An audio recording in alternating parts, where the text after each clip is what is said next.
Hello guys, welcome to a new video. So today I want to discuss a common mistake that a lot of beginner option traders make, which is confusing between buying a put, selling a put, buying a call, selling a call versus exercising. So what's the difference, right? So that's what we are going to discuss in today's video. So if you are interested, stick around, and with that, let's start. Okay, so I'm in my computer screen and this is one of the positions that I opened, so I'm just gonna take this as an example, but again, of course, you can do this with any other or it applies to any other options positions that you want to open or you may already have, right? So this is a position on Cisco Foods that I opened I think a month or 2 months back. It's not doing too good. So what are the options that I have, right? Let's take that example. So this is a 80 call on Cisco, which is a kind of a leap option. The expiry date is in future, that's why it's leap. Otherwise, and the same thing applies even for a short-term call or put option, right? So you see here, right, there are three options. So there's one that I'm gonna explain, right? This exercise, this option, right? What this actually mean versus if you just wanna sell to close, right? So these are the two things that is important here. That's I wanna show the difference and what makes sense, right? So exercise this option, right? Before I go deep, right, let's check the definition of what is the definition of buying a call, right? Because that's where it lies. So buying an option gives you the right to buy a particular share in a particular strike price, right? That's the definition for option.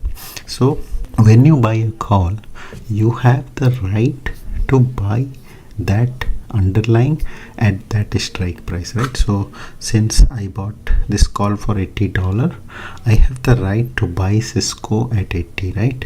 So that's, and how do you do that, right? That's what this exercise this option means. So when you click on exercise this option in Robinhood, it shows three options here, right? It presents three options to you. Okay, so it basically wants you to make sure that you really know what you are doing, right? That's why it gives multiple checks and balances, that you know what you are doing, right? Because exercising an option is basically you are exercising your right to buy that call. In case of put, it's the opposite, right? In case of put, you are exercising your right to sell. Okay, so that's the simple definition between buy, call and put, right? So I'm giving an example of call. Same thing would apply to put. So a call, it gives three options. Of course, this option would be slightly different in case of put, which I make a separate video, because this I wanna just stick to call so that it's the concept is clear, and then maybe I wanna make a future video for the put option. If you are interested in that, then please comment and do subscribe, guys. So once I make any more videos, I already have a lot of videos in options, but if you do wanna benefit with all of my future videos, definitely do subscribe. I'm sure you're gonna benefit a lot if you are into options. Okay, coming to this, right? So this is the first option is covering an early assignment, right? So this is basically applies if you have a spread, right? So this is a buying a call. So let's say you had a spread, right, where you had sold a call and that was exercised by someone, right? So you got an early assignment on that. To cover that, you can buy, you can exercise and buy the share, right, to cover that early assignment, right? So to cover that, you will have to you are exercising to cover that option. That is the first one, which applies if you have a spread.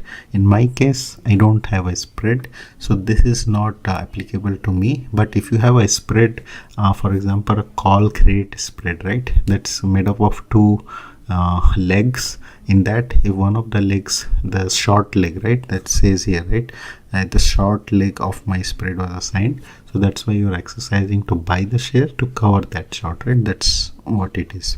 The second one is the bid and ask is too wide, right? So in this case, that doesn't really apply, but if that's the case, you just wanna maybe you see that there are not lot of option player in that particular strike price, so you just want to outright buy the stock and then maybe do covered call with that, right? So if that's the case, you select this one. Most of the time this is the option that you would be going with, right? I want to buy the underlying stock or ETF. So this is the core of that exercise, right? So you want to say that you are basically buying the stock at the strike price. Now, do I want to do that?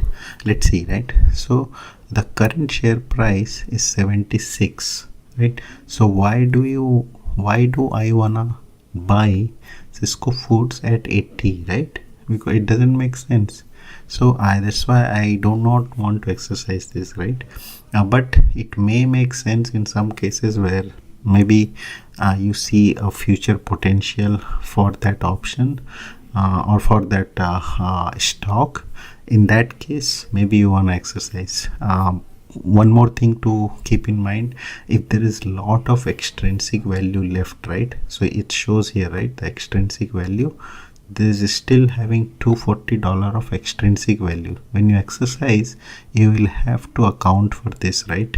So if the stock price is, let's say, 70, right, and you exercise that, you will have to add this $2.40. so you are actually buying that stock for $72 something, right?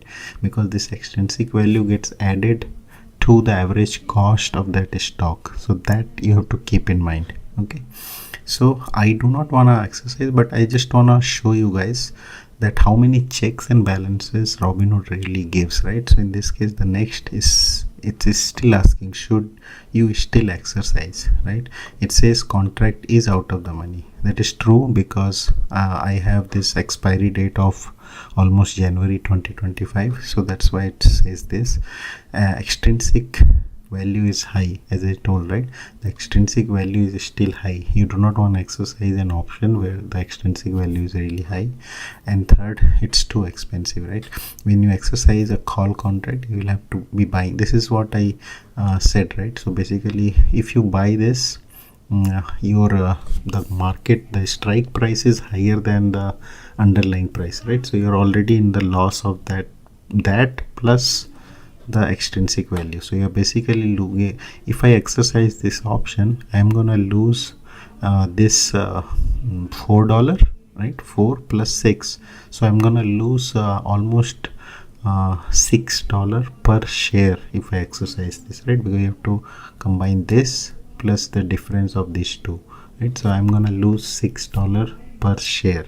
If I have 100 share, I'm gonna lose $600 right away if I exercise this call. So that's why there are a lot of checks and balances that Robinhood does. Same thing with the put. As I said, I'll make that separate video so you know the difference, because put works a little differently. The concept is same, but the reason why you wanna exercise put is completely different than exercising a call, right? So if you are interested, then please let me know in the comment and I'll make that video, guys. Okay, so that was it, guys, for this video. I hope this made it clear. If you have any questions, do feel free to put that in the comment and I will definitely respond back to that. I'll talk to you in my next video, guys. Till then, happy investing. Bye bye.